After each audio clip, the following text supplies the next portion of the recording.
Good morning. If you're tracking with us in the Robert Murray McShane Bible reading plan, then you're getting an awful lot of Old Testament and will be for a little while. Um, we're now reading today Leviticus 9 and Psalm 10 and Proverbs 24 and from the New Testament, 1 Thessalonians 3. If you want to find a copy of that plan, you can search it anywhere on Google. It's Robert Murray, and then the most important part is the last name, which is capital M apostrophe capital CHEYNE,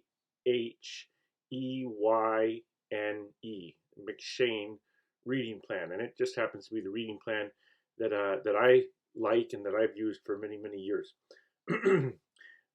What struck me today, and I've been waiting for it because I knew it was coming, was 1 Thessalonians 3. I love 1 Thessalonians. As a pastor, the Apostle Paul captures the pastoral heart in a very real way. 1 Thessalonians is about anxiety and about concern and about distance and separation, both on the part of the Apostle Paul, who was forced out of Thessalonica very early in his ministry there. He had just barely established a church. It had just gotten going when something came along and forced him out. And then anxiety that he discovers later on the part of the people of Thessalonica, who were concerned because Paul had been sent out and they had not seen him again. And so there's something there. It's very interesting. If you want to read up on it, go back to Acts chapter 17, and you'll read the story of Paul and Silas in Thessalonica. The more famous story comes right before, which is Paul and Silas in the Philippian jail. And after they leave Philippi, they go to Thessalonica. But there's a little interesting part. There's a great riot that takes place amongst the Jews of Thessalonica. They're hostile to Paul. They bring the leader of the church in Thessalonica, a man named Jason, out before the crowd. But when we get down to verse 9, it says, "And when they had taken money as security from Jason and the rest, they let them go. And immediately after that," verse 10, "the brothers immediately sent Paul and Silas away by night to Berea. And when they arrived, they went into the Jewish synagogue." So Paul and Silas are sent away immediately by night into another city. But what's interesting is a lot of commentators believe, and I believe, that the thing that keeps Paul away from Thessalonica, unlike some of the other cities where he's beaten or where he's abused or where he's imprisoned and later on he comes back, but Thessalonica, we don't have any record that Paul ever goes back there.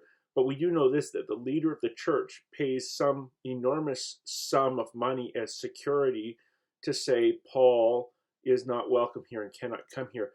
And so where in other situations it's Paul, risking his own skin to go to some of these places, knowing that he might be abused.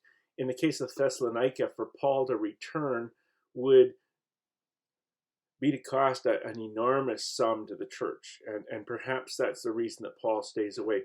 But all through the book of 1 Thessalonians, we hear Paul grieving for and longing for the church. And his great concern is, has that church continued? What happened after he was taken away? At the end of chapter 2, we read this: "But since we were torn away from you, brothers, for a short time in person, not in heart, we endeavored the more eagerly and with great desire to see you face to face, because we wanted to come to you, I, Paul, again and again, but Satan hindered us.